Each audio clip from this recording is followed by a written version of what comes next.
We're back to our regular routine, Mondays at 3 p.m. It's me for Valkyries, Sophia Jones, yours truly, the WNBA's representation in the San Francisco Bay Area. Their expansion season has been a success, at least in my humble opinion. Sophia, do you agree? Is year one is it as amazing as it seems to be? I know that it's not perfect, but they're an expansion team. I know that's a tough question to answer because I just hear Coach Nakase at the back of my mind saying that job's not finished and there's still some season left. So it's hard to really categorize that without Yeah. finishing. But regardless, they have already made history as the winningest expansion franchise in history. I did not know that. And that's what we're Yes. bringing for you. We're bringing information and hopefully some entertainment. Let's get into it.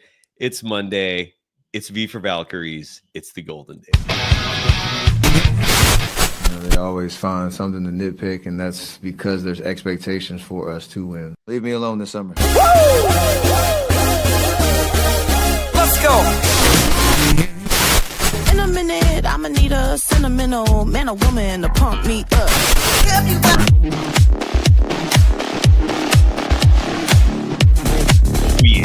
Seven games remaining out. Warriors do nothing.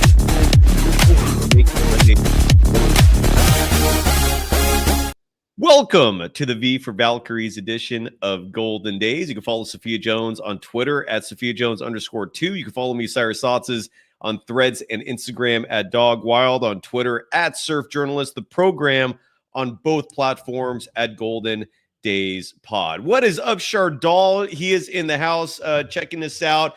We're going to have a lot of shows this week, even though there isn't a lot to talk about on the Warriors front. In fact, there's virtually nothing to talk about on the Warriors front. Sophia, anything that you think that is worth mentioning? Anything on your mind when it comes to the other team, the NBA version of the Valkyries? I really have not heard anything noteworthy. Just it's the same. It's the same. Yeah.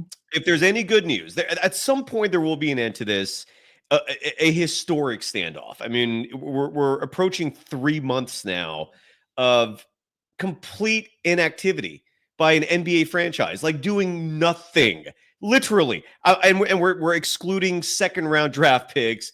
Which the Warriors did have 2 of those. We're excluding training camp invites. There's nothing noteworthy there.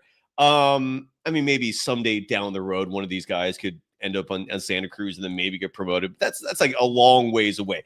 There is nothing going on. The Warriors have 9 players on the roster. There's still just this impasse between Kuminga's camp and the Warriors. But again, at a certain point, it's going to have to end. Training camp starts September 29th. The Warriors will have to field at least 13 players on their roster by the time the season starts. I believe that's I can't remember what day the season starts. I think it's October 20th. Don't quote me on that. It's in that ballpark. But they're going to have to fill that roster out. And this is, I think, a huge reason why Jonathan Kuminga has leverage, because he can wait with impunity. The Warriors can't wait. And they're holding off because they don't want their to be put in a position where they can lose Kuminga for nothing. So they have this just perfect amount of space right now where if some other team slides in their last minute and offers Kuminga a dauntingly large amount of $36 million annually, not something he's likely going to get. But if another team is malicious enough and they want him that bad, all they have to do is wait until approximately October 1st. At that point, I think the Warriors are going to have to blink and make some moves to fill the roster. Maybe it could be a little past October 1st, but that's a ballpark date. And then at that point, if another team really wants Kuminga, they can slide right in and steal him for nothing. And that's what the Warriors don't want to do. And that's why I think, in my opinion, and again, this is just my take on in my perspective, this is why I think Kuminga has some leverage here and why he is waiting, because he knows at a certain point the Warriors will have to blink first.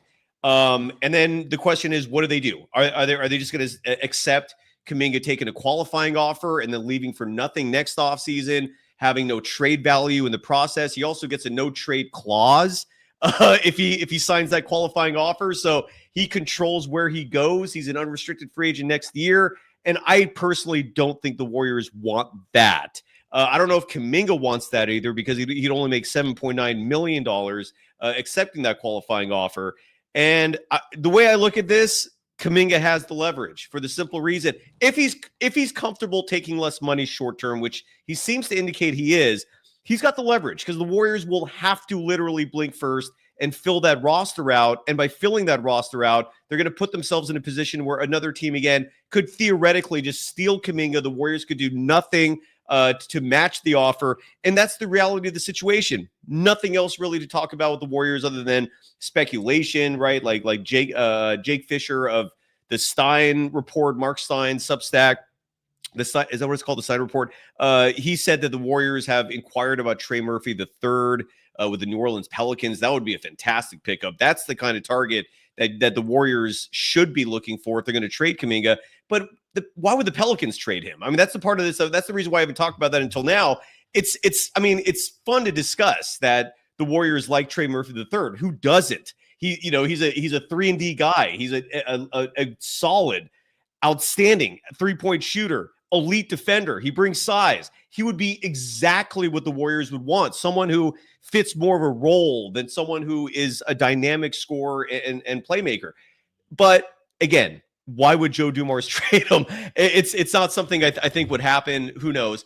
So that's what's going on, and we're done with the Warriors talk. Any final thoughts on the Warriors from you? Sorry if that speech was redundant or tiring. No, it's just we're kind of just at the point where we've recycled through so many of these topics so often, and you kind of encapsulated how the current situation stands. And all I can say, I guess, is just I agree in that Jonathan Kuminga has all the leverage, and it's going to be up to the Warriors to make it work. Yeah. And what are your thoughts real fast? First of all, Shardal is saying is a big fan of us. Thank you. Who's celebrating his 9-month anniversary as a Golden Dazer. And he also has a question regarding the Valkyries. I'm going to touch on it in a second. But real quickly, before we move on from the Warriors topic, just because, again, I love getting your insights. You are a former D1 basketball player. You grew up in the NBA. You know this game as well as anybody. And some people, some media members out there who are desperate to just for content, right? I mean, this has been a hard time for a lot of us here who cover the Warriors. They're revisiting the idea that Joe Lacob really wants LeBron James to come to the Warriors, and that a huge reason why they're offering Kuminga this 2-year, $45 million deal with the caveat of rescinding the no trade clause he would be granted under the CBA. They don't want to give him that. They only want to give him a team option in year 2. It's not a 2-year, $45 million deal where the whole 45 is guaranteed. There would be a team option. And reportedly, the reason for that proposal is because Lacob and company want the freedom to possibly pursue LeBron James a year from now, or maybe in the middle of this season. Look, I get it. Lacob wants star power in that building, and putting LeBron and Steph together would be titillating content. I mean, all eyes are glued to every second of that action if those two are united. But that's a huge if. We don't know if the Lakers would give LeBron up. We don't know if LeBron would want to come to the Warriors. The price tag would be exorbitant to make a deal like that. And maybe the most important part, LeBron turns 42 this year, right? 41 or 42. I'm already forgetting where in his 40s he is. Stephen Curry turns 38. Those aren't young ages. The oldest NBA Finals MVP we've ever had is 35, Michael Jordan. So it is a risk that could blow up in your face if you make a move like that, because all it takes, as I mentioned on the show last night with Switch Culture, is one injury, and that plan implodes right in front of your eyes. Like if LeBron goes down with a serious injury, oh no, my groin is seriously injured, I'm out for the rest of the year. Your season's cooked. You're done. And it's a lot of weight to put on two players at that age. With all that said, I'm curious to know what your thoughts are on just the idea of a potential Kuminga and company package sent to the Lakers to get LeBron James. Like, how does that sound to you? From a basketball fan standpoint, I think anyone would love to see Steph and LeBron on the court at the same time. We saw a glimpse of that during the Olympics last year, and it was magical. Hmm. And I think I even remember there were talks before the trade deadline after the Luka trade. There was some speculation that Golden State was trying to get LeBron. So Correct. the fact that they're revisiting this makes me think that they really are serious in trying to get it, and it's not as much rumor and speculation. I don't know if it would work out because LeBron is just so entrenched with the Lakers. His son plays on that same team. I I just don't know if I could see it ever working out. I agreed. It seems too much like a fantasy and not as much of an idea rooted in reality. Muhammad Olivi in the chat adding that those post Stephen Curry draft picks that the Warriors own could entice anyone. Wholeheartedly agree. And that's a whole other risk you'd be taking if you start trading those picks. It better be for something good, because you're right that it's the future of Warriors basketball could be very lucrative. I mean, on one hand, like I've been envisioning like a Warriors team 5 years from now with Pajemski, Kuminga, Moses Moody, Quentin Post. I don't know if Trace Jackson Davis is worthy 5 years from now. Players like Will Richard. Notice I did not say Will Reddy. Will Richards. I like the idea of the Warriors in the future is really exciting to me. I think there's like a lot of potential there. But at the same time, like there's maybe I don't know what they're thinking. I don't know if what Stephen Curry's plans are. On one hand, he could retire 2 years from now. On the other hand, he could play until his mid 40s. I don't know. A lot of what ifs, but yeah, sorry, go ahead. No, I was just agreeing with you. Yeah, just agreeing, and all we can do is speculate at this point because there's Yeah. no news. Yeah. Now there is news when it comes to the Valkyries. Yes. And again, for an expansion team, I had zero expectations. And they're making a playoff push. Let's talk about that after we give some love to our sponsors here, because there is a lot to talk about. And side note, they're off until Saturday. Sophia, I'm so sorry to do this. I really am. But I think I'm going to have to start doing Valkyries post-game shows just because there's nothing else to talk about. And the Valks might make the playoffs. I know I'd be going up against you for a little bit. Maybe I can wait to start my show like 30 minutes after the game ends so people can catch you and then bounce over to Golden Days. But yeah, I think I'm going to start doing some post game shows because there's 7 games left. And how would it work, by the way, if the Valkyries make the playoffs? They're currently the 7 seed. The top 8 teams in the WNBA make the playoffs. How would that work? Like, if the Valkyries finish 7, would they play the 2 seed in the opening round? Is it a 3-game series in the first round?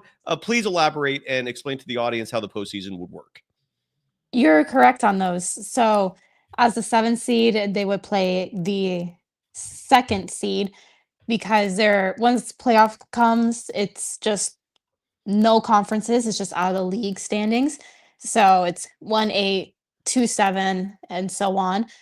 And for the Valkyries, or for the first round, the league actually just changed it this year where it will be home, away, home for the team that has the home court advantage.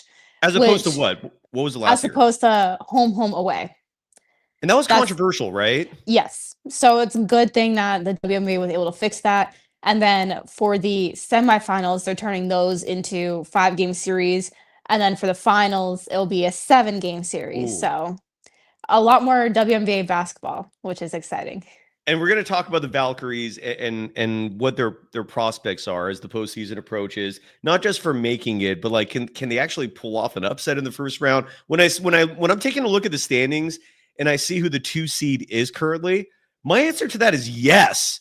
I I think they can make some noise. I know I'm setting lofty goals, and look, there's again 0 expectations, but just hear me out when we get to that topic of the Valkyries and the postseason. We're touching on that and so much more. It's exciting. First and foremost, though, speaking of excitement, it's still summer. The weather is still cooking. That means people are outdoors. That means days are late. That means you got events left and right, whether they're birthdays, anniversaries, you're a good old-fashioned backyard rager, maybe. It could be a wedding, like a last-minute one you planned. It could be a corporate fundraiser. Whatever it is that you need where live music is a part of the party, Hire Decades. Go to decadesofficial.com. They're a cover band that plays everything from the 50s to today. We're talking Chuck Berry to Katy Perry and everything in between, country music, hip hop music, rock music, R&B, you name it, they can play it. By the way, Sophia, this has nothing to do with Decades, but I don't know why I just thought of this. I know why I thought of it, because of the topic of music. Have you had a chance? The last time I saw you, and apologies to the audience again for us not doing a show last week, major technical difficulties on my end where I had to end up buying an entirely new machine and camera. I hope it's looking a little better.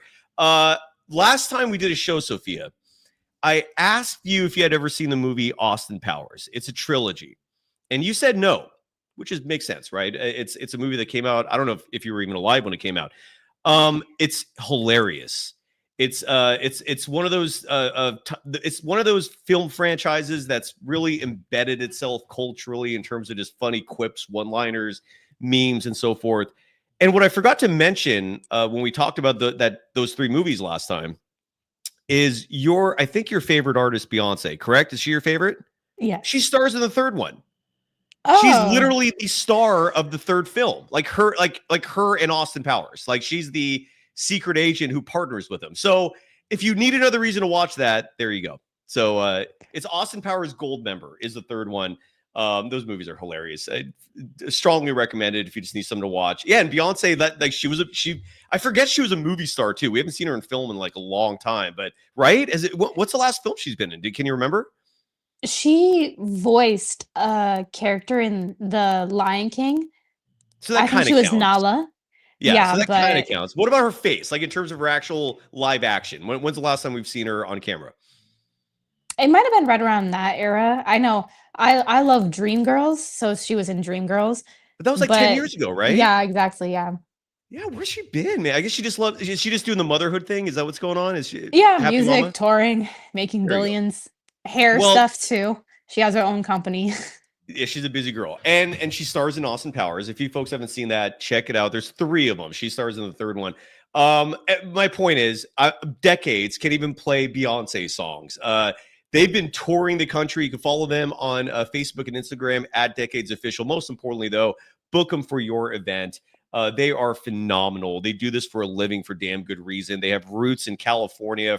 They're from Chico originally, but they were part of Bill Graham and all that, the live music scene of the 70s and 80s. Like they are entrenched in the Bay Area music scene, so much so that Eddie DeBartolo, former 49ers owner, hired them for his private event up in Montana. They play every red zone rally. These are pregame 49er parties next door to Levi Stadium at Great America. They're awesome. And they sponsor us. So if you want to show support for the program, reach out to them. Kyle at atomicmusicgroup.com. Again, Kyle at atomicmusicgroup.com is their booking agent, or just go to decadesofficial.com. Again, decadesofficial.com to hire some incredible live music for your event. And of course, as you see right there, FanDuel is now a proud sponsor of this program. And I was taking a look at the FanDuel Sportsbook, Sophia, in regards to the Valkyries, because the most interesting odds I'm looking at right now when it comes to the Golden State Valkyries is their odds to make the playoffs. And this is a good opportunity to showcase the standings right now. So let me share my screen. And I'm going to use ESPN for their graphic here. So the Golden State Valkyries right now are 19-18. I believe it's a 44-game schedule total. They've played 37 games so far. The fact that at the 37-game mark, they're a game above 500 with arguably their best player out for the year is damn impressive. I mean, this is a team that's all about next woman up. Injuries are not phasing them, which is fascinating. And I'm going to give a lot of credit to the coaching staff for keeping them afloat in all this. FanDuel, with the Valkyries currently at 19-18, they're the 7th seed. They're tied in record with the 8th seed Indiana Fever. They're a game ahead of the 9 seed LA Sparks, and they're a half game behind the Seattle Storm for the 6th seed. So FanDuel sets their odds right now. In terms of them making the playoffs with 7 games to play, yes is -800, no is +520, meaning the odds are awful. If you think the Valkyries are going to make it, the bookies agree with you if you share that sentiment. But if you think the Valkyries will not make it, that's where the good money is, plus 520. Sophia, your thoughts? Are the Valkyries going to make the postseason this year? I think that they will. They have a current 5-day break, which with a couple of injuries that the players are battling, hoping that they'll be back. Mo Billings is someone that hasn't played post All-Star break, but she's been a consistent player for the Valkyries, a really solid, sometimes starter, sometimes sixth woman. So we'll be more than happy to see Mo back in the starting lineup. Cecilia Zanalazini is someone that was on a tear. She was posting a couple 20-point games, and then she was a late scratch a couple games ago and has just been rehabbing. So hopefully we can get her back. Tiffany Hayes and then Carla Late were questionable coming into the game yesterday, which hopefully means that their rehab and progress is improving. So I think with just, a lot of players back, hopefully a more full squad, they'll be ready to take this stretch. And looking at some of the other teams that the Valkyries are surrounded by, they own the tiebreaker against the Indiana Fever. They own the Yes. tiebreaker against the Los Angeles Sparks, and they own the tiebreaker against the Washington Mystics. Yes. Yes. And Seattle Storm, right now, they're up 2-1 against the Storm with one more game remaining at Seattle. Ooh. So that would be Ooh. a really important game for the Valks as well. But yeah, they have themselves in this solid position right now. Just really hope that enough healthy bodies can be available to really sprint to the finish line in this playoff push. And I want to switch the visual here for a second. Thank you for that excellent detailed analysis of where the Valkyries stand schedule-wise, standings-wise, tiebreaker-wise. So this is their remaining schedule. I'm going to keep using ESPN. Forgive me for that. Hope you can see it well. And 7 games remain on the schedule. The Valkyries are off all the way until Saturday. And again, Saturday night, we're going to have a Saturday night live edition of Golden Days. So you can join us there right after that game. And that's a big one because of the standings. The Washington Mystics are the 10th seed right now. And they're 3.5 games behind the Valkyries. They're in the fight for the top 8. But the Valks injury situation has been brutal. And what I mean by that is you touched on it a second ago, but I want to kind of get into more detail here in terms of just understanding like what's going on with these important players, right? Because between now and Saturday, the status of Carla Lite, did I pronounce that correctly? Carla Late. Like Late, you're I just apologize. late for work. So Carla Late, Tiffany Hayes, their status is, from what I'm seeing on the injury report, is day to day. So I don't know if we're going to see either of them on Saturday, but maybe more importantly, Monique Billings and Chechi, because that's my way of pronouncing her name. What's their status for Saturday? Are we going to see them? Are they going to miss time? Because this game Saturday, every remaining game is going to be huge for a playoff push. Will the Valkyries have arguably, correct me if I'm wrong on this assessment, this opinion, are they going to have their 2 best players, or will one or both be missing Saturday?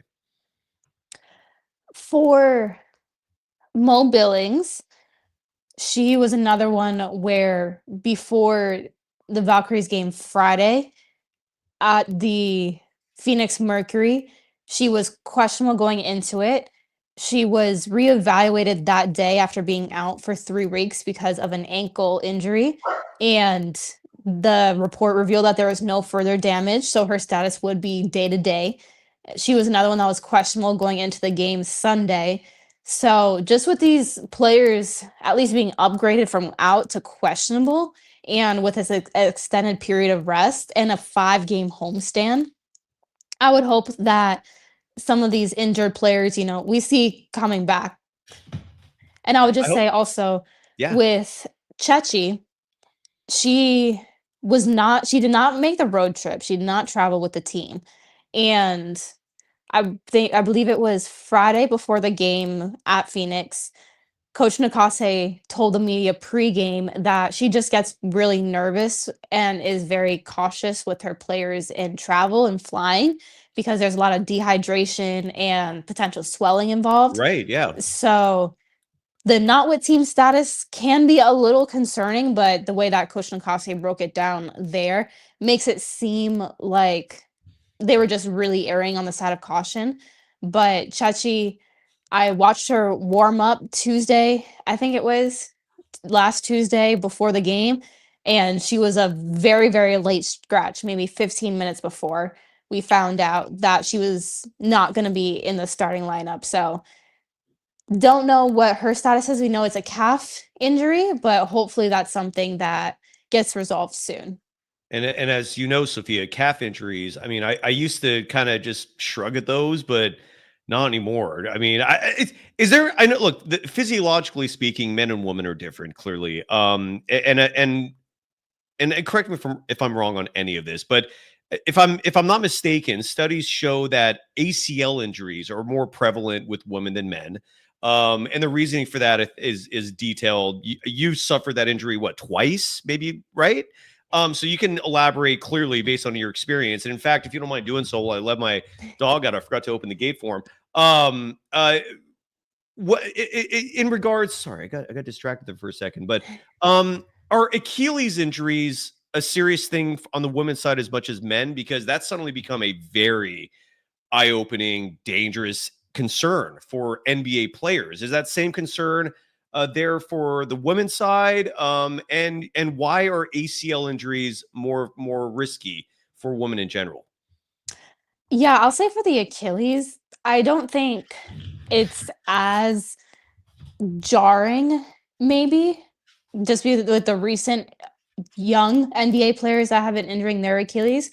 There are still a couple of torn ones in the women's game, but for WNBA players specifically, that is always a risk, unfortunately, as is a lot of injuries, because a lot of these players essentially don't have an off season. They go straight from Right. playing in the W to then playing overseas, or if they don't play overseas, some play in Unrivaled, which is the 3-on-3 league hosted in Miami.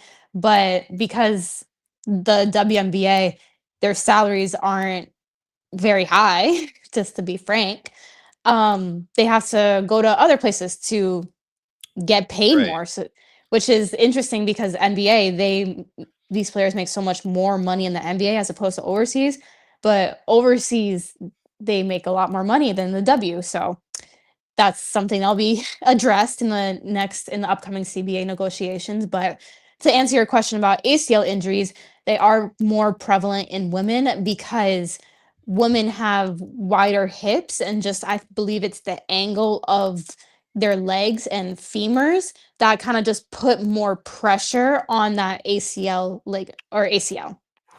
That's That crazy. makes them That's more crazy. susceptible to tearing. Yeah. That sucks. I mean, we just saw what's the Fever player? Is it Sophie Cunningham? Is that her name? I think she just blew her ACL, right? It was MCL for Oh, Sophie, which is kind that's of good better. news. Yeah. Yes. But even for the Dallas Wings, they had 2 players that are out for the season because of ACL sprains. So That's which is rough too. I mean, it's better than a tear because I don't think I guess it depends with each individual situation, but you can possibly avoid surgery with a sprain, whereas with a tear, you're pretty much shit out of luck. You got to get that thing reattached and get a ligament from another part of your body inserted. Right? Is that it's so invasive. It's crazy what they do to heal you. How are your knee? Like I've thankfully never torn my ACL. I've had reconstructive surgery on both my ankles. I've broken bones all over my body, but I'm thankfully, seriously, like I've never torn my ACL. You've done it twice. I've had friends who've done it, and all my friends who've suffered it, they say their knees have never felt the same. There's always there's something different about it. It's always in the back of their mind. Did you recover 100%? Like, is that like, do you feel like do your knees feel the same as they did before the surgeries? absolutely not. Yeah, that's crazy. That is, Yeah, I wish I could kind of get the sound, but like my right knee, it still kind of has like a click. That's Can my you hear friends it? that had the same thing. They click and Yeah. they do it for me so I could hear the click. And this is you're yet another person so this is a very common thing. That's crazy. Yeah, so I just yeah, I whenever and especially for me, I like to still continue to stay active, because I love food, love to eat, so have to stay active, and I really enjoy working out, but a lot of my workouts, I actually just kinda if I wanna go on a run, I make sure I don't run more than, like, 2 miles just because it's a lot of pounding, and if I do, like, strength training, I like to do a lot of Pilates actually because when I started to do more Pilates, I found that a lot of the exercises were something that I did in physical therapy. So I've really enjoyed doing that. And yeah, but my knees are not the same. I wish they were. Yeah, it's crazy. Like I've snapped some bones in two, and like I have a finger that just got shattered, for example. Because again, I used to be another lifetime ago. I suffered a lot of injuries as a sponsor snowboarder. I was reckless, and I used to be like, "Pain, who cares?" And that's when you learn you're getting older. Is the whole like I don't care if I get hurt turns to this is getting old. Like I don't like the pain anymore. I don't like. It's almost like the recovery time was worse because wearing a cast. I don't know if they've ever figured that out where they're waterproof now, but putting a bag over a cast was always just an absolute nuisance, and the whole thing is annoying. It gets old. Anyways, injuries suck clearly. And I'm sorry you have to deal with that. With the knee thing, isn't bike riding supposed to be a lot better for your knees than running, or is that just not something you're as into? Bike riding is good. And I do enjoy it. I don't have a bike and I love running. There you go. I grew up running track and field and cross country, so that's something that I always actually really did enjoy, which is something you don't hear from basketball players very often, but I love running. So, yeah, that was kind of a pill that was hard to swallow for me personally. Oh yeah, it's brutal. It's part of life. If you go out there and have fun, unfortunately, sometimes you can get hurt. But you brought up a few moments ago the salaries of the WNBA players and the fact that they don't make enough in the WNBA, at least most of them, right? I mean, the superstars are doing fine with endorsement deals, but most WNBA players are not stars in the sense of the word. And so that all they're making is the salary from playing, and it's not that much. Like you said, it's not. I will. If anyone decides they want to push back on a WNBA player's salary, and you're going to pretend that's actually good income, let's have that debate, please. Come on down and let's have that debate. So you can be schooled on why the amount of money they're making, which in most cases, I think is less than like the team's bus driver. I've heard stories where like they're making more than the players themselves. It's asinine. And it leads to this story that Front Office Sports published today that revealed from their research, take it for what it's worth, that they're likely is maybe I don't know if likely is the right word, but there was certainly a possibility of a lockout approaching. And apparently the deadline to resolve the CBA issue between the WNBA Players Union or Association, I don't know what they're called, and the WNBA itself, whose parent company is the NBA, October 31st, Halloween, is supposedly the deadline where if it doesn't get resolved by then, and what the story is saying is that it's not going to, the two sides are far apart, that we may see a lockout. And that the only resolution to a lockout, and what that would mean basically is the WNBA shutting its doors and telling the players either agree to the terms or there's no basketball. This isn't the players striking, because a player's strike would usually involve them in the middle of a deal saying this is unfair, we don't like this. In this instance, it would be a lockout where the WNBA would close their doors, and so players couldn't even use like the training facilities. There would be a firm boundary, a metaphorical wall, if you will, between the teams / league and the players. The story added that the only hope to prevent the lockout is to extend the deadline. And that's where we're at. And it's kind of crazy, and again, one of my biggest peeves in this world, it might be number one, in terms of just human behavior that sickens me, is greed. wanting more than you need, right? And these WNBA owners, I'm very confident in saying this. They're not hurting for money. Okay. Like if you have the funds, the resources to buy a professional sports franchise, part of what comes with that is a lot of expenses, starting with player payroll. And if you can't handle that, I guarantee you there's another billionaire out there willing to buy that team from you so they can have an easy time affording it. That is not an issue, though, with these owners. I'm very confident of that. So you cover the team. You're the color analyst for the Golden State Valkyries. What are you hearing? What are you seeing? What are you feeling? Just your thoughts, anything you could add in regards to this very ugly situation that may become a reality once the WNBA Finals concludes. Yeah, you put it together pretty concisely where the players are just trying to get a larger percentage of league revenue. And when they talk about league revenue, that's ticket sales, jersey sales. They're adding new expansion teams where the price tag was $250 million. So that's league revenue. Correct. That unless if there gets to be some type of resolution with the collective bargaining agreement, that some of the players that are responsible for the growth of the game and the growth of seeing these expansion teams, they might not be seeing that. So that's kind of one of the biggest things. And just prioritization is a big word that has been thrown around as well, because a lot of these players, they look towards their overseas counterparts and they say, you know what, I can play over there and I can make more money and actually have an off season. So that's why WNBA, if they need to prioritize their league, part of that is players want a larger percentage of that revenue, so that if a player needs an off season, they can afford to take it. I mean, just with the amount of injuries that we've seen this past season and how physical and how fast the W plays, it's a lot of games to fit into a very short amount of time. And with more teams coming in, I think that with more teams coming in, right now it's at 44 games in the season. We don't know if that number is going to go up, if it's just going to stay at 44. Sure it will. I'm sure it will.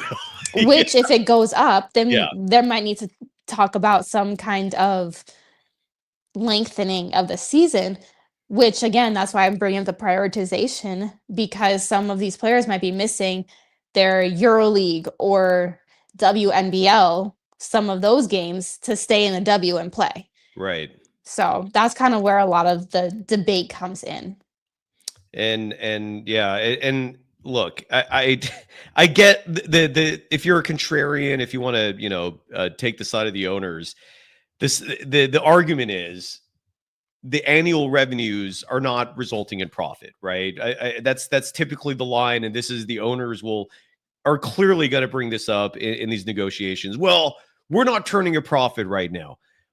And then you just alluded, each one of these expansion franchises, they cost $250 million. Is that what you said? So are you factoring that into these calculations for your earnings? And maybe the most important thing, are you, when you look at the annual, revenue splits and whether you're turning a profit, whether you're making a loss. And again, the reports vary. It's supposedly 40 to 50 million in losses a year, which big picture is really not that much. When you're talking about billions of dollars, if you're losing 40 to 50 million, by that standard, relatively speaking, it's almost breaking even. It almost is. And I know that may sound crazy to some of you, but again, this is a billionaires game, the WNBA. The players, on the other hand, let me put it to you this way. Shaquille O'Neal, I think, put it best. Players are rich, owners are wealthy, right? So from the owner side of this, $1 billion is like, it's a lot of money, but it's money they can insanely afford to spend. And that's what we're talking here. So 40 to 50 million represents 5% of $1 billion. It's not a massive loss that they're taking. And then not to mention the WNBA is part of the NBA. Let's not ignore that. And the NBA is making a ton of money, not to mention they're using the WNBA for these cross promotions. The WNBA franchises in a lot of ways add a little extra a foundation, if you will, to the NBA franchise team. My point is, when you factor all the numbers in with these arguments, valuations have to be factored in. They have to be included, meaning the Golden State Valkyries. So the expansion fee was $250 million, and Not for the Valkyries. I'm sorry. I forget what the number was that Joe Lacob had to pay for an expansion team, but It was less. it was much less. And I can even tell you, I believe Mark Davis, who owns the Las Vegas Aces, when he bought the expansion team, he paid $2 million. And so so ballpark figure, because I mean, there's what is the Valkyries worth? What is their value right now? There was an article a couple weeks ago that came out that said that the Valkyries were worth $500 million, so I think 500 million. I would expect in a couple weeks that there have been more ticket sales, more jersey and gear sales, that number has even risen since then. And look, the valuation thing, in case you're wondering, well, that's not actually cash in your hand. It is when you go for a loan. All right. That's part of how business works. And most companies, most individuals with exorbitant wealth, they have a ton of debt attached to them, because as you're trying to grow and expand, you're constantly pulling money out of these banks. And when the banks decide, okay, how much are we going to give this company or this individual, they're going to take a look at your assets, right? They're going to take a look at what you actually have on paper that you own liquid. And if you're putting down a WNBA team as part of the collateral, if you will, for getting these loans, it's a lot of money. It's a ton of money. And what is the average pay for a WNBA player right now? Do you know, ballpark? Or can you give me some salaries, I guess, just to put it in perspective? I can't list salaries off the top of my head. I could tell you that the rookie salary is $70,000 for the season. Is Kate Martin making a rookie salary right now? I believe so. So $70,000 a year. If Kate Martin was living strictly off her WNBA salary here in the San Francisco Bay Area, she's eligible for food stamps. She's eligible for low-income housing. She's eligible for free Medicaid. Dude, it's like the 70 grand a year here in California equals poor. All right. And I'm guessing that, and I know California is a high end, but there's a lot of other places in the country as well where 70 grand a year ain't going to buy you squat. It's going to be able to maybe pay for a room and a rental, because I don't think 70 grand a year is going to get you your own place. It ain't shit. Big picture. That is not a lot of money. And yet arenas are filling up left and right to watch her and watch them. How are the ratings good? I haven't taken a look at that recently. Are they good? So yes, ratings, I believe, are good. I know that WNBA also recently broke the single season attendance record in season. They broke at. So that's also a ticket sales, but the ratings have been up. So the game is just growing in general. And some added perspective here. KS is writing the top players make $250,000 a year, which again, if you're a top player, $250,000 a year, like again, San Francisco, the average tech bro walking down the street is probably pulling that same amount of income. Bruce Morrow adding the roughly the average salary is around $100,000 a year. Yeah, I could see why the WNBA is pissed off, or the players union and the players themselves. I could understand why they were upset. Do you have any predictions for where this is going to go? Because something tells me the divide is massive. I cannot see the players coming back with the current terms. And I don't blame them either if they don't. What are your thoughts, man? Is the game going to suffer because of this money dispute? I don't think so. I think that there is so much fan support as well for the union side that I believe that they will come to a resolution that both sides are in agreement with. I really do think that will happen. I just am not sure when and if a lockout will be involved in a negotiation. Crazy. Bruce Morrow adding, because Bruce is a huge WNBA fan, adding the owners will not budge unless unrivaled and AU dominate in revenue, meaning you're referring to possible leverage for the players themselves if they have options to go to if there's a lockout. I want to push back on one thought here from F2P, who's been a longtime fan of the program. Thank you, saying you have to be greedy to maintain wealth. Strongly agree to disagree with that sentiment there. I do not. Not only do the numbers confirm you don't need to do that, but that's just that mindset is I'm going to push strongly back. But this is another program to have a discussion on capitalism and what I love constitutes. having discussions on capitalism. I Same, love same. it. Maybe we could do that one day at the end of a show, so that if anyone's coming here for like basketball talk and they're like, "What are they talking about? Marxism?" I'm out. Maybe we could do that one day at the end of a show. I'll bring up my guy Thomas Sankra. But I will say, just a quick one. I think a little bit of greed is okay because you want ambition. Yeah, fair. And however, I will say one of my favorite book quotes, Babel by R.F. Kuang, the rapacious greed of capitalism is punishing. I'll leave it there. There you go. Jesus, look at you. That's an intellectual right there, folks. Bravo. You never cease to amaze, Sophia. And on that note of money, the WNBA set an attendance record last week. The Valkyries deserve a lot of credit for that, right? I mean, they're selling out every game. I know Paige Beckers is a star, and the game itself is growing, and the rivalry, Caitlin Clark is the superstar, and Angel Reese is a superstar. And there's a lot of storylines here, narratives that are attracting people, hooking people in. Did the Valkyries get their fair due in terms of credit? Because I think they're a huge reason for the game growing this year, and that includes attendance records being shattered. Your thoughts on that? I think so. You talk about attendance and selling out.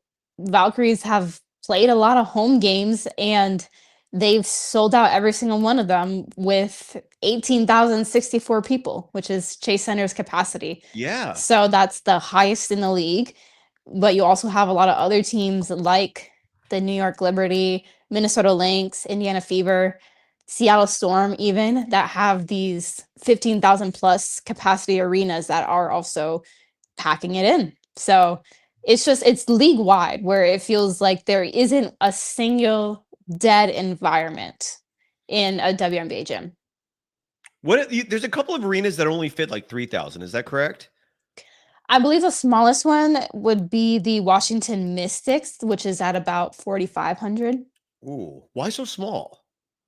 They play at where the Capital City Go-Go, the NBA G League team, where they play. So use that arena. Why? I mean, is there not enough interest to fill a bigger arena? Or does that seem weird to you? Am I the only one here kind of like looking at that going, what is this? Like, because don't the Dream also play in a tiny place? Yeah, Dream's arena capacity is roughly 5,000 people, maybe. But both those teams get very, very good crowds. I could tell you that. That's what I'm saying. So like those buildings, because those buildings are smaller since they have smaller capacity, so they get really loud. I believe that. I'm just curious, like, unless they're worried about a bigger arena not selling out. That's bizarre to me. Those are very small venues. I don't know. Is that not an issue? Like when I first learned that like a couple weeks ago, and apologies for the naivety and just learning that fairly recently, but I was appalled. I was taken back because that like our show is getting numbers that equal attendance figures for WNBA games. That seems a little off to me.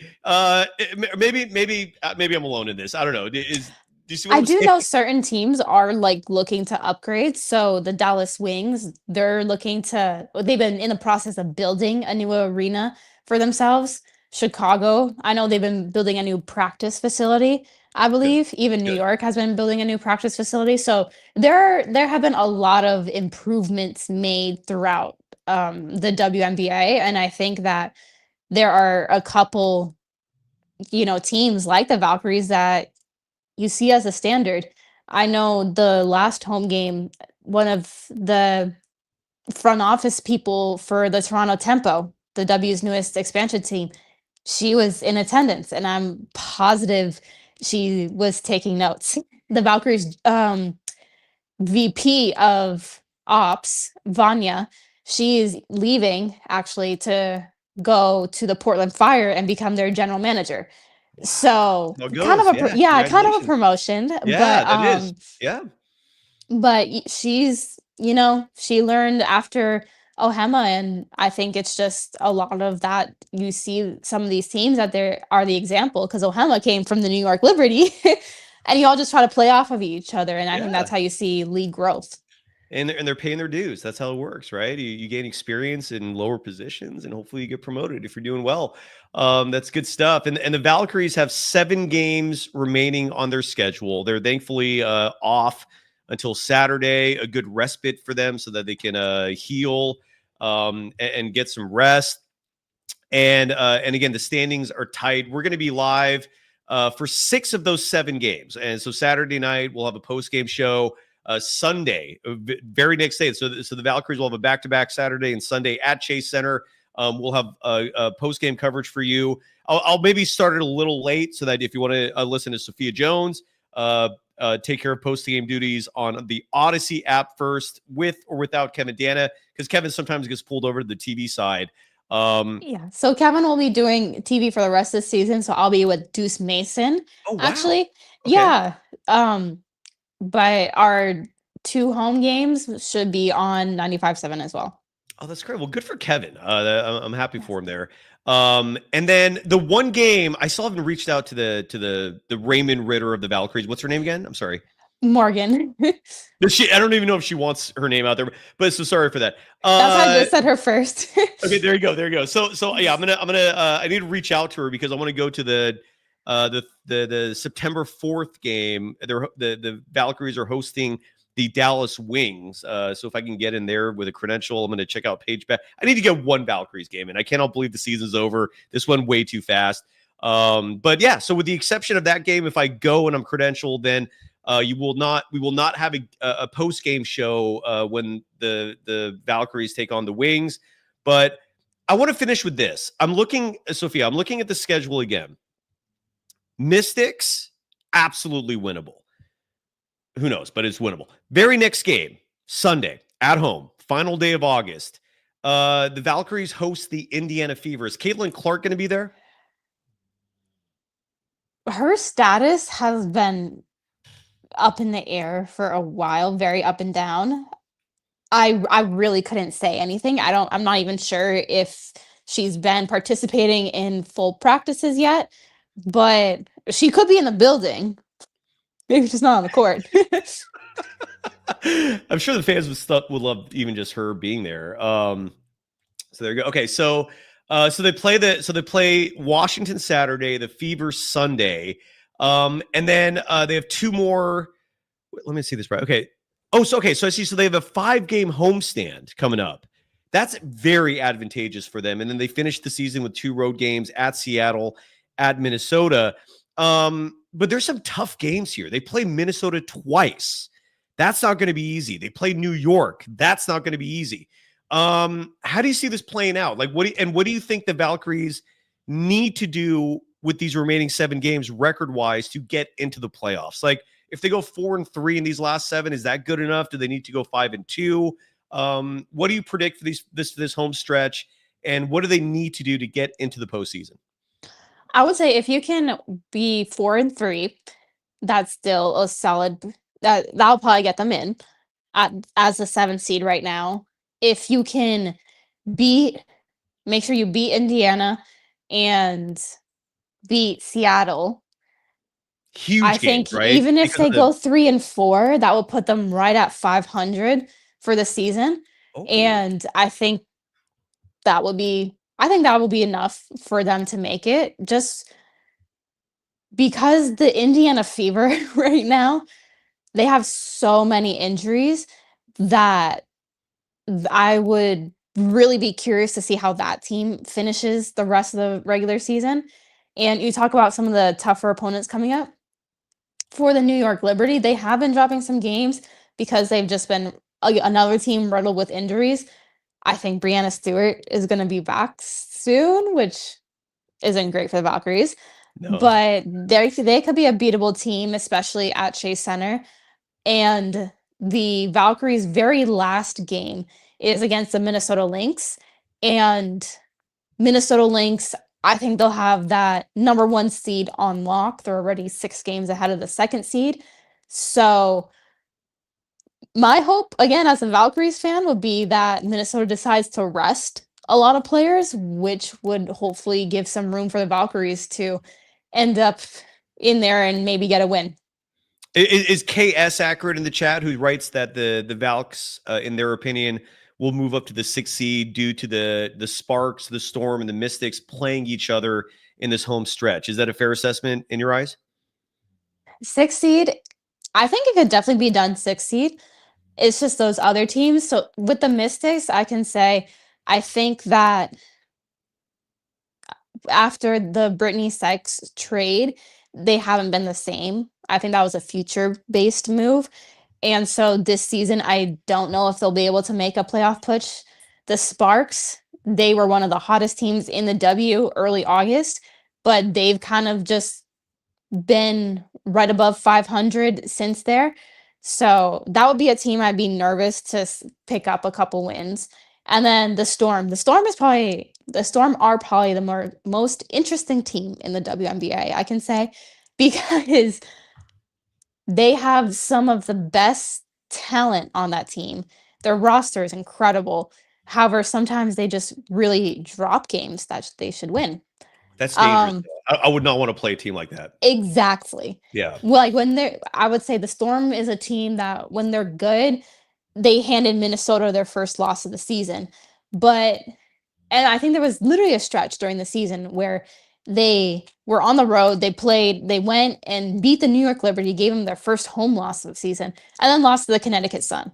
So it's a very hot or cold team, but when they're hot, I absolutely would not want to play them. Their 6'6" rookie, Dominique Malonga, she's playing outstanding. She's dropping 20 and 10 games like it's nothing. So she's really been coming around. I've always been a huge fan of Nekwa Ogwumike, Skylar Diggins, Brittany Sykes now. She's another person that I think because she was traded in season, that integration process maybe takes a little bit of time because in the WNBA, since the schedules are so condensed and you play so many games, you don't get to practice.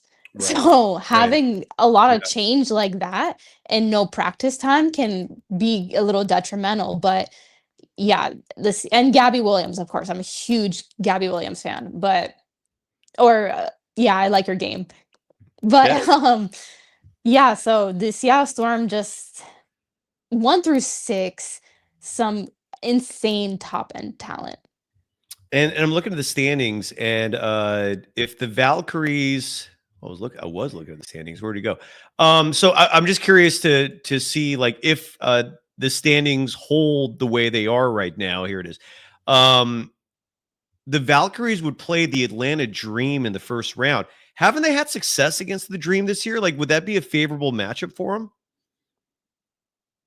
I think it would if you're looking at that matchup as opposed to the Lynx or the Oh Aces. yeah. Lynx, hell no. I mean, I think it's safe to say you don't want the Lynx in the first round, right? No. Yeah. So right now the Atlanta Dream are 2, and I think that it's safe to say you don't want the Mercury either, who just have swept the season series of the Valkyries this year 4-0. So the Mercury are 4. Here, I'll bring this up again so everyone can see the standings. Just to give a glimpse into how the playoffs could look here with 7 games remaining. So the Lynx are the 1 seed right now. The Atlanta Dream are 2, and because the Valkyries are 7, that's what the first round matchup would be if the season ended today. But then you also look at the standings. The Aces are just a half game behind the Dream. The Phoenix Mercury are just a game and a half behind the Dream. The Liberty are 2 games behind the Dream. So just 2 games separate seeds 2 through 5. So who knows how that ends up. Sophia, let me know if you agree or disagree with this sentiment. If you're the Golden State Valkyries, you want to play the Dream, and that's it. I don't know if any other opponent's ideal. Your thoughts? Minnesota Lynx, the Valkyries are 0-2 against them. The Atlanta Dream, Oof. they are 1-2 Okay. against them, which I believe two of those losses came, or one of those losses, the very first time these teams played each other was when a lot of players were returning from Eurobasket, so they were DNPs or very limited minutes. Um, they're a very tough team though, but because Valkyries did beat them, you kind of have the key to success. The Aces, if people look all the way to the right and they see that 10-game win streak, Yeah, exactly. I Remember, don't think it wasn't that long ago, Sophia, where I was criticizing them because they were slumping. Becky Hammond, like I've never seen her that upset and angry. Like I feel like every clip of Becky Hammond was just scowls, just a scrunched up face of just putrid anger, just unhappy, just dissatisfied with her team. And now they're killing it. yeah, and Asia Wilson, I am extremely intrigued to see how the end of the season plays out because I think the MVP conversation, I think for me personally would be between Nafisa Collier and Asia Wilson, and Mhm. it's extremely close. It's very, very close. I could watch one player a game and say it needs to be them, and then the next Yeah. game watch the other player and change my mind because they're both just that good. Asia is doing some historical things, and Nafisa, best player on the best team. So that Crazy. one's really up in the air. Is it safe to say too that there's a drop off in the WNBA from the top 5 to the rest, or is that a no? I don't think you could, because like I said, Seattle Storm, when they're good, they're beating a lot of these top seeded teams. Oh wow. Valkyries, they've beaten Atlanta. We beat the Aces once. Gilbert Arbalo, by the way, is I shocked do. that you didn't. Listen, I love AT. I love AT. I do. She killed the Valkyries. She killed the Valkyries. Had her career high 16 assists. I just, I think you look at Nafisa and Asia, and I don't know. I lean more towards them. I hear you. I hear you. Yeah, yeah. Wow, I didn't realize there were so many AT people in here. Well, I think just it was like a week or two ago. Again, a lot has been happening in the WNBA because I feel like a week or two ago, the Aces were not in the middle of a 10-game winning streak at that point. Maybe it was like 4 or Yes. 5. So Asia Wilson was further down in the MVP rankings, and Alyssa Thomas, like she was second, at least via FanDuel's odds. And then Asia's just had this like rise, this meteoric rise. She this had last- a 30 Yeah. and 20 games. She's dropped a couple 30 and 15, this 30 and 10 plus rebound games won a recently. 30-20 game, right? Yes. Oof. And just being on a 10-game win streak, I think I would definitely throw Alyssa Thomas in there too because there's a lot of season left. Yeah. And I think you could also consider Alicia Gray on the Atlanta Dream. She's been having a tremendous season. But of kind of my, going back to go your ahead. point just about if there's a separation between the top 5 and rest, Seattle Storm, they be in some of these top teams. Golden State, not as much success, but they do have some chances and opportunities coming up. The Indiana Fever, when healthy, has beaten every single one of these teams. Even the Sparks, I think they've shown to have some really good success against some of these top teams. So I don't think it's that big of a gap. All right, interesting. There we go. And folks, always take Sophia's word over mine. Always, please, especially with the WNBA. Gilbert Arbalo is asking to Google WNBA triple doubles, and I'm going to be shocked if I do that because of how few of them there are, with the exception of Alyssa Thomas, who again is an MVP candidate but has fallen a little bit. And FanDuel's odds I now have her third, behind Asia Wilson and Nafisa Collier. So why are they so rare? Do you have any opinion on that, Sophia? I would say definitely because the game is shorter. It's only 40 minutes of playing time. There you go. And just so the score is lower, less of a chance for players to actually, dominate in those 3 aspects of the game with points, rebounds, and assists. So yeah, but there are a couple players. Uh, AT is the best in the WNBA history of getting triple doubles, and I would even say currently as well. You can look towards Caitlin Clark in terms of just triple double getting ability. And I'm going to leave on this note, if it's okay with you, Sophia, if we finish here. 49ers Red Zone in the chat is saying that a 6-1 finish for the Valkyries isn't that likely. And again, the Valkyries have 7 games remaining. The reason why I bring that up is because the Valkyries record right now is 19-18. If they do finish winning 6 of their last 7, they're going to finish with a 25-19 record. And if you put money on that, and meaning if you go to FanDuel and you put down money on the Valkyries to pull off a 25-win season in their expansion year, they're giving you plus 2,500 odds.